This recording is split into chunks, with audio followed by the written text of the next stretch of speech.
Muhamedit sallallahu alaihi wasallam, familjes tij, shokëve të tij dhe gjithë ata të cilët pasojnë rrugën e tyre me të mirë deri në ditën e gjykimit. Fillimisht e falenderojmë Allahun xhela xhelaluhu, që Allahu xhela xhelaluhu me mirësinë e tij edhe me begatinë e tij na ka mundësuar që na të qëndrojmë sonte në shtëpinë e tij. Dhe na lutim Allahun xhela xhelaluhu që Allahu xhela xhelaluhu të i shkruan emrat tona të liruar nga zjarri i xhehenemit, qafat e tyre. Dhe se me të vërtetë Allahu xhela xhelaluhu liron qafa nga zjarri i xhehenemit për çdo ditë. Dhe se padyshim që nuk e kam qëllimin me ju lodh dhe me ju tregu ders, se normal jemi ardhur këtu më shumë për ibadet, mirë po si shkurt diçka me ju tregu, edhe pse një libër e kam përgatitur që kush e qëllon një pyetje, mirë po ajo pyetje ka të bëjnë me vitin e kaluar. Kushdo që e din pyetjen me emrin e tij dhe emrin e babës tij, e merr inshallah librin e hoxhës Burim Karpuzi, Besimi në pejgamberët dhe veçoritë e tyre, që e ka përmbledhur dhe ka punuar shumë, inshallah këtë libër e merr hedije dhe dhuratë. Mendoj se e mboni mend, para duhet ta bëj të njëjtën pyetje se a e kemi mbajtur mend në vitin e kaluar pa të më treguar një hadith të cilën e transmeton Imam Muslimi nga Abu Huraira radhiyallahu anhu. Ai tha se pejgamberi sallallahu alaihi wasallam kur doli një herë te shokët e tij dhe i pyeti një ditë, tha, kush prej juve është i gdhi sot agjerushëm? E njëri për sahabëve tha, unë ja Rasulullah. Dhe mu e dini këtë hadithin se kush e ka përcjellur një xhenaze sot, ai u përgjigj përsëri, edhe kush e ka vizituar në të sëmur, ai u përgjigj i njëjti sahabi përsëri, edhe kush e ka ushqyer një të varfër, e kështu me radhë, që në fund pejgamberi sallallahu alaihi wasallam tha, kushdo i cili i tubohen këto cilësitë një njeri brenda një dite që i tubon, tha, futet në xhenetin e Allahut xhela xhelalu. Dhe këtë e keni dëgjuar shumë. Por pyetja është, në vitin e kaluar e bën këtë pyetje, kush është ky sahabi, pa i kontrolluar telefonat, normal, edhe pa vjedh njëri tjetrit, kushdo i cili e gjen emrin e këtij sahabiu, emri i tij dhe emri i babës tij, e merr inshallah librin hedije. Kjo ka të bëjë me vitin e kaluar, mendoj që e dini shumë mirë. Nëse se keni harruar. Komplet. Ha? E kam po, ha? Dolnia. Është Abu Bekri radhiyallahu anhu, emri i cili është Abdullah ibn Abi Bakr. Tamam, Abu Bekri radhiyallahu anhu po, emri Abdullah po, Ibn Abi Kuhafa, ama emri i babës Abi Kuhafa është kunja, sikur Abu Bekr për shembull. Tash emrin si kishte baba. Jo. Abdullah ibn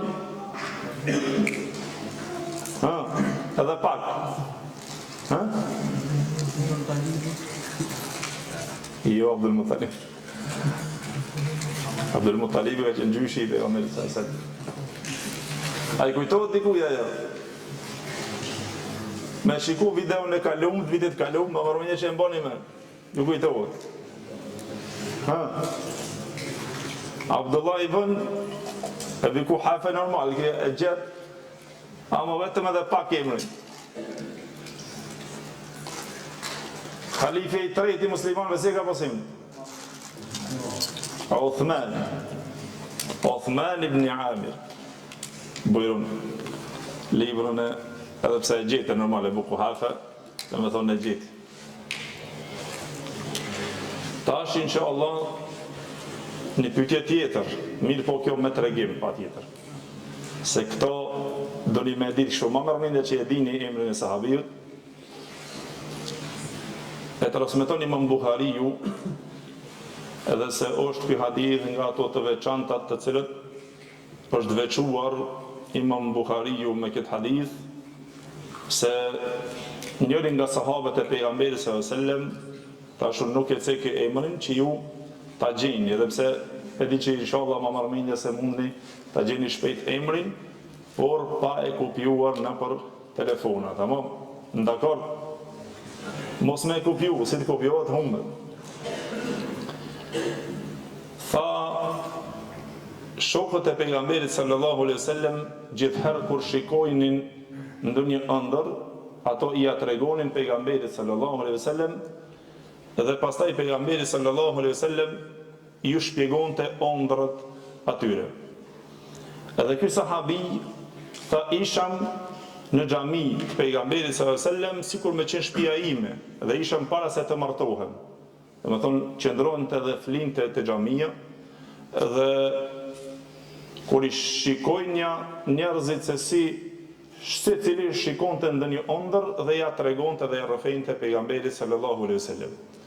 Dhe unë thash në veti, thash sa njeri keqije, se të kishe qeni mirë dhe ti do të shikoje ndonjë ëndër të bukur e të mirë, e pastaj shkojshe te pejgamberi sallallahu alaihi wasallam dhe ai të ta rrëfente dhe të ta shpjegonte ëndrën. Derisa një natë tha e luta Allahun xhel xhelaluhu që shpresonja që ta shoh një ëndër, edhe të shkoj ta pyeti pejgamberin sallallahu alaihi wasallam t'ia tregoj se çfarë kuptimi ka ëndra. Edhe një natë tha e pash një ëndër kështu. Tha sikur më morën dy melaçe dhe tha më granin me një shkop të hekurit, të cilën e kishin shkop ndëshkues të tyre, dhe tha më granin derisa më afruan afër xhehenemit. Dhe kur afrova tha afër aty, aq shumë u frigova, duke thonë Allahumma inni a'udhu bika min adhabi jahannam, a'udhu bika min jahannam, o Zot, kërkoj mbrojtjen tënde nga xhehenemi, nga zjarri i xhehenemit, e kështu me radhë.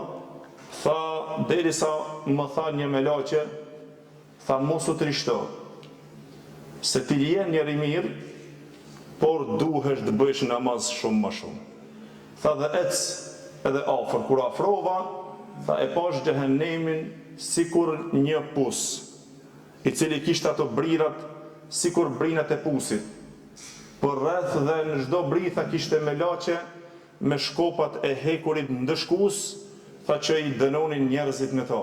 Dhe unë nga trishtimi i madh, tha i shikonja disa njerëz të mvarur me kokë të poshtë, me kokë të kthyer nga mbrapa dhe të lidhur nga fisi Kurejsh që i njihna unë, dhe i njihte mirë, se kështu e thonë emrin e disa bi, tani prishë dhe i njihna tha mirë shumë, mirë po, tha pastaj subhanallah, tha aq nga friga e madhe, thanë ti nuk je ende për të u futur këtu.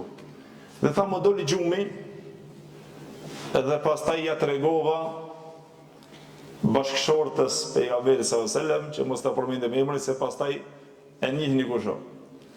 Njërën prej bashkëshortëve të pejgamberit sallallahu alaihi wasallam tha ja tregova, e pastaj pejgamberi sallallahu alaihi wasallam kur e ndëgjoi këtë ëndër të këtij sahabijut, tha pejgamberi sallallahu alaihi wasallam, sa i mirë është filani, sikur të kishte falën natën namaz. Subhanallah. Pejgamberi sallallahu alaihi wasallam paramendova për një njeri të tillë, tha sa i mirë është filani, tha sikur të kishte qenë që i falë namaz natën. Kjo ishte pointa me të cilën dëshirojnim me këtë hadith me tregu, por tash kush është ky sahabi? A ka dikush që e djeje?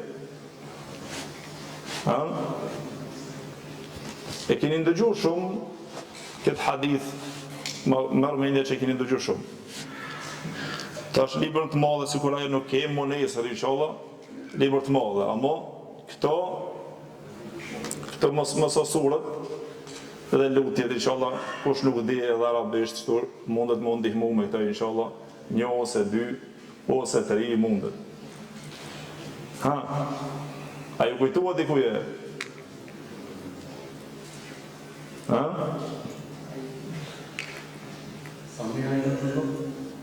Ja. Normal e ka emrin atë që e ceketi Gjundub ibn Samir ibn Gjundub, ama jo, nuk është ky sahabi. Ha. Ma mërmenja që këtë hadith e keni dëgjuar shumë. Ha?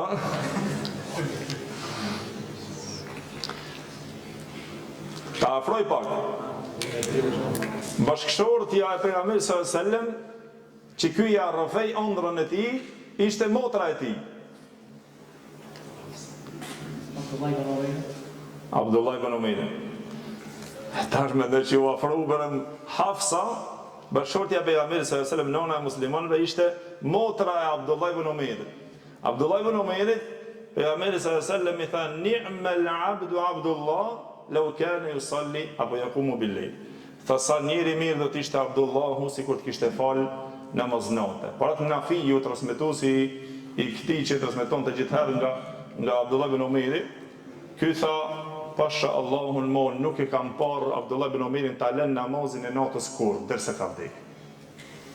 Veçse dhe me thonë arriti me këto, e për të arrit me shpëtu nga zjarri i xhenemit të vëllezër, ndoshta lodh me këtu, apo të qëndron kohën, po këto vetë ne i kemi aq të shkurta dhe aq të vogla që shansën e kemi për të fituar. Mundohuni edhe shtoni sa më shumë dua duke thonë o Zot, shpëton nga zjarri i xhenemit. O Zot, më furnizo me xhennet. O Zot, largomi të gjitha brengat, ma dashuro adhurimin, ibadetin e kështu me radhë. Allah inshallah na e dashuroft adhurimin e tij, Allahu na shpëton nga zjarri i xhenemit në këtë natë ku një pjesë e madhe janë duke flejtur e pejgamberit sallallahu alajhi wasallam.